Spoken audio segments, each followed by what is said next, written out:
नमस्कार विद्यार्थी मित्रों, आज हम बीकॉम पार्ट 2 तृतीय सेमेस्टर के हिंदी में जो हमारी कहानी है अकेली, उसका हम अध्ययन करेंगे।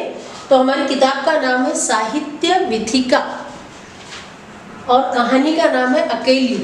कहानी की जो लेखिका है, लेखिका का नाम है मन्नू भंडारी। तो हम सबसे पहले मन्नू भंडारी का परिचय देख लेते हैं। तो हिंदी कथा साहित्य की जो लेखिका है, उनका हिंदी साहित्य में मन्नू भंडारी का नाम बहुत ही उल्लेखनीय नाम है। और जो आज की नारी है, उस नारी जीवन की जो भी समस्याएं हैं, उन समस्याओं का जो चित्रण है वो बहुत ही सूक्ष्म ढंग से मन्नू भंडारी ने प्रस्तुत किया है। और उनकी कहानियों में जो नारी थी, उसको घर की चार दीवारी से बाहर निकालकर उन्होंने किस तरह से बाहर लाया है, यही उनके कथा साहित्य की विशेषता है।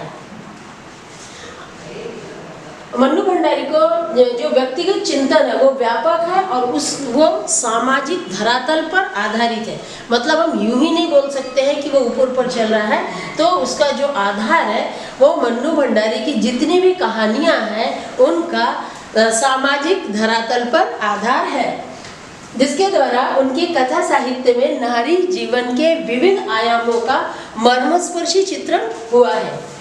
उनकी प्रमुख कृतियां हैं महाभोज, आपका बंटी और 1 इंच मुस्कान। ये सारे उनके उपन्यास हैं। और उनकी जो कहानियां हैं, कहानियों में है 1 प्लेट सैलाब, 3 निगाहों की एक स्त्री और मैं हार गई। उसके बाद में उनका नाटक है बिन दीवारों का घर और कहानी संग्रह उनका प्रिय कहानियां। तो उनकी जो रचनाएं है, उसमें मन्नू भंडारी की जो रचना है अकेली, उसमें हिंदी साहित्य को समृद्धि प्रदान करने वाली जितनी भी महिलाएं हैं, उन सारी महिला लेखिकाओं में अगर हम बात करें, अगर हम देखें, तो उन सारी महिला लेखिकाओं में मन्नू भंडारी का नाम सर्वोपरि है, सबसे ऊंचा है। क्योंकि इनकी कहानियों की जो जीवन की विषमताएं हैं, उन विषमताओं को उन्होंने बड़े ही कलात्मक ढंग से अभिव्यक्ति प्रदान की है। मतलब हमें लगता भी नहीं है, और उन्होंने बहुत ही बढ़िया ढंग से उन कहानियों को प्रस्तुत किया है। और इनकी कहानियों में मध्यम वर्गीय परिवारों की जो परिवेश है, उसकी गहरी छाप हमें दिखाई देती है। तो मन्नू भंडारी की जो कहानी है अकेली, आज हम उसका अध्ययन करेंगे। अब जैसे कि हमारा शीर्षक है अकेली, अकेली का मतलब एक अकेली, है ना। तो अब मन्नू भंडारी ने जो कहानी लिखी है, स्वाभाविक है कि सामाजिक परिवेश की कहानी है, लेकिन इसमें जो उस कहानी की पात्र है वो अकेली कैसे है ना। तो कहानी की जो पात्र है उसका नाम है सोमा बुआ।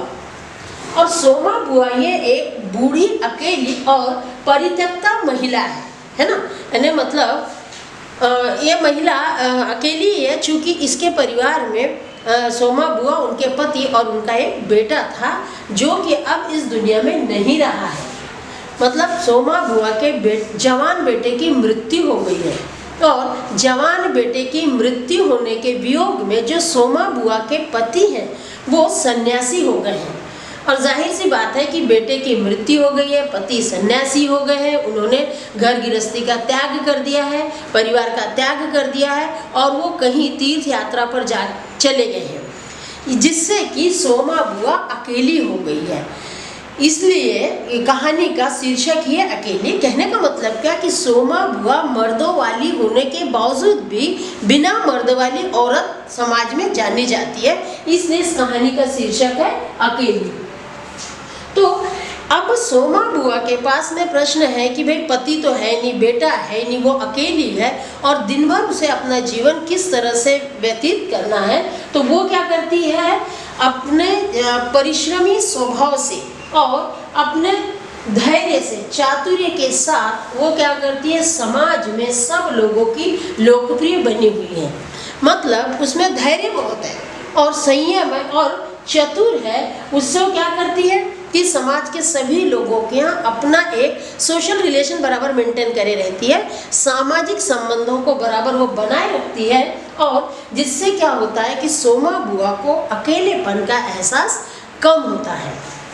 क्योंकि जब वो अकेली होती है तो उन्हें उनके बेटे की याद सताती है, वो पति को लेकर चिंतित रहती है, और जाहिर सी बात है कि सोमा बुआ भले ही अकेली है लेकिन जीवन के प्रति उनका जो नज़रिया है वो बहुत ही पॉजिटिव है। तो इसलिए वो क्या कर रही है कि बेकार से बेकार परिस्थिति में भी अपने आप को अच्छे से अच्छा रखने की कोशिश करती रहती है। तो सोमा बुआ क्या करती है फिर, समाज में जब भी लोगों के यहाँ मान लीजिए किसी बच्चे का जन्म होता है, तो जन्म हुआ है तो बच्चे की छठी होगी, जनेऊ होगा, शादी होगी, या किसी का फिर मरण हो रहा है, तो ऐसे समय हमारे समाज में एक दस्तूर होता है कि जब किसी के यहाँ कोई भी सुखद काम हो तो उस समय बुलावा दिया जाता है, और बगैर बुलावे के हम नहीं जाते हैं। इनविटेशन, जब तक कि हमें इनविटेशन ना मिले हम नहीं जाते हैं। लेकिन सोमा बुआ की एक खासियत है कि वो समाज में, जैसा कि हमने पहले ही कहा कि वो बहुत धैर्यवादी है, बहुत चतुर्य है, बहुत समझदार है, तो वो क्या करती है, समाज में किसी के भी घर में बच्चे का जन्म हो, छठी हो, मुंडन हो, बारसा हो, शादी हो, ब्याह हो, किसी भी तरह का कार्यक्रम हो तो उसमें वो चली जाती है, और जाती ही नहीं है, किसी के बुलाने का इंतज़ार भी नहीं करती, कोई मुझे बुलाएगा, इनविटेशन कार्ड देंगे, तो उसे पता चला वो चली जाती है, और जाने के बाद वहाँ पर वो दिल खोल कर, छाती फाड़ कर काम करती है, बगैर सकुचाए हुए, बगैर कुछ किए। चूँकि वो इतनी कर्तव्य दक्ष है, इतनी मिलनसार है, इसलिए लोग उसे बुलाते रहते हैं और वो समाज में जाती है, जिससे कि उसका अकेलापन दूर हो जाता है। लेकिन अब यहाँ पर परिस्थिति क्या हो जाती है कि जो बुआ के पति है सन्यासी जी, वो सन्यासी जी सन्यास में ले लिया उन्होंने, और वो कहीं तीर्थ यात्रा पर चले गए हैं। अब सन्यासी जी की विडंबना यह है कि वो 12 महीने में से 1 महीने के लिए बुआ के पास आते हैं, और 11 महीने वो बाहर रहते हैं। अब जाहिर सी बात है कि जब वो 11 महीने यहाँ नहीं रह रहे हैं तो बुआ अपने अनुसार, चूँकि उसे समाज में रहना है, अपने अनुसार वो जीवन व्यतीत करती है, समाज के लोगों से सामाजिक संबंध बनाए रखती है, और अपने अकेलेपन को दूर किए रखती है। लेकिन जब 1 महीने में पति आते हैं सन्यासी जी, तो वो बुआ को थोड़ा सा, अब यहाँ पे थोड़ा सा एक, भले ही बुआ भारतीय नारी है लेकिन थोड़ा सा यहाँ बुआ के व्यवहार में एक विरोधाभास दिखाई देता है कि पति के आने से उसे खुशी होने की बजाय दुख होता है, क्योंकि पति के आने से बुआ की स्वतंत्रता में कहीं ना कहीं एक बाधा निर्माण हो जाती है। और जब बुआ की स्वतंत्रता में बाधा निर्माण होती है, क्यों बाधा निर्माण होती है, क्योंकि बुआ के जो पति हैं उनका क्या मानना है कि भाई किसी के घर में कोई कार्यक्रम है, तुम्हें बुलावा आया है क्या, बुलावा आया है तो ही तुम्हें जाना है, अगर मान लो बुलावा नहीं आया तो बगैर बुलावे के तुम कैसे जाओगी।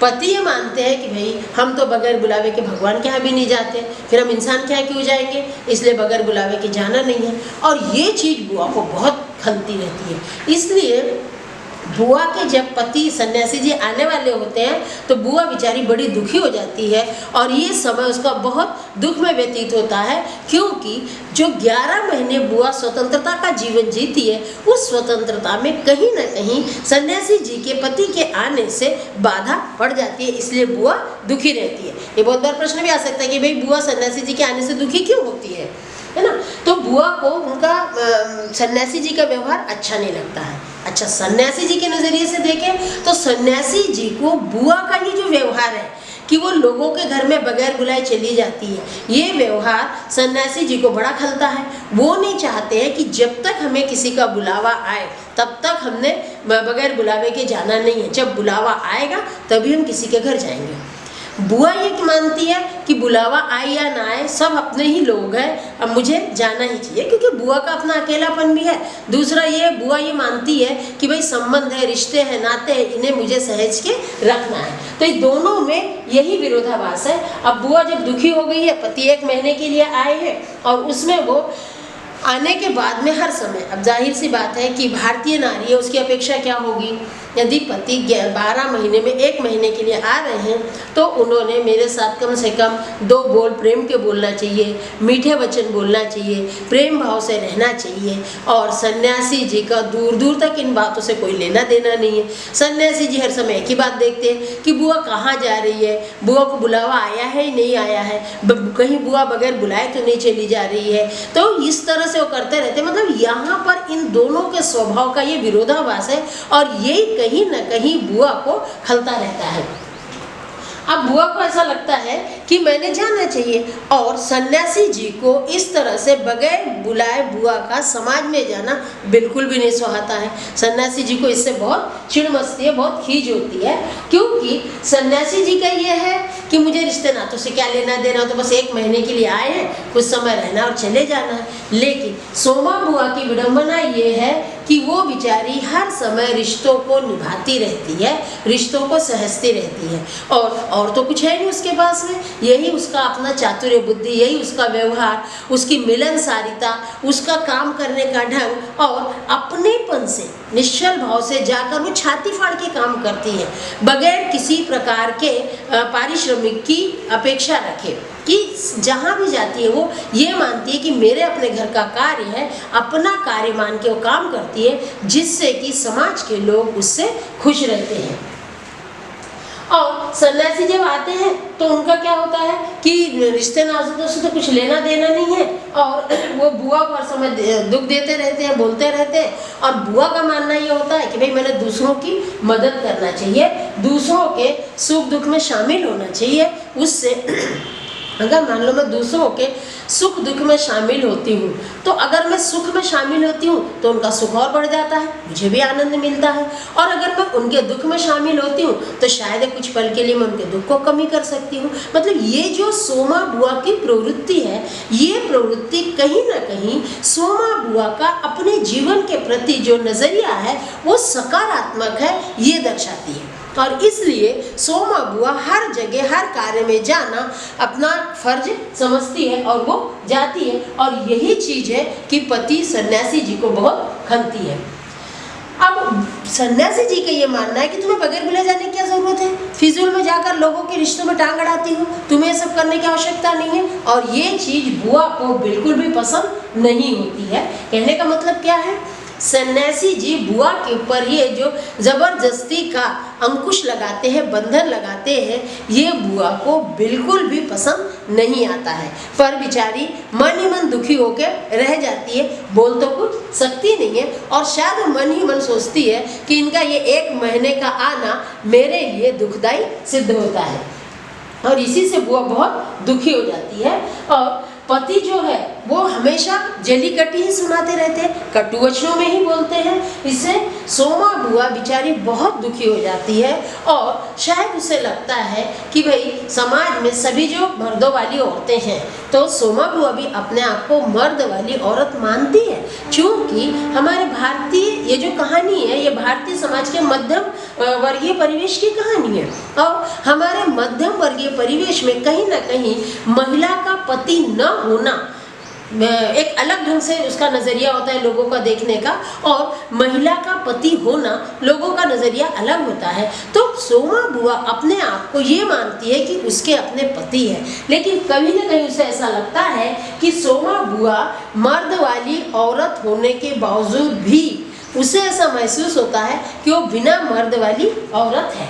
अर्थात सोमा बुआ का जो स्वभाव है वो कैसा है, बहुत ही परंपरावादी है, मिलनसार है और वो रिश्तों की कद्र करना भी जानती है, रिश्तों को बखूबी निभाना भी जानती है बिना किसी प्रकार की अपेक्षा के। अर्थात हम यहाँ पर ये कह सकते हैं कि सोमा बुआ का जीवन के प्रति जो नज़रिया है वो एकदम सकारात्मक है और शायद इसी की वजह से उसे अकेलापन महसूस नहीं होता है। और अगर वैसे हम देखें तो सोमा बुआ अकेली है, इसीलिए इस कहानी का शीर्षक बना है अकेली। इसके आगे की जो कहानी है अब हम अगले पीरियड में ले लेंगे। धन्यवाद।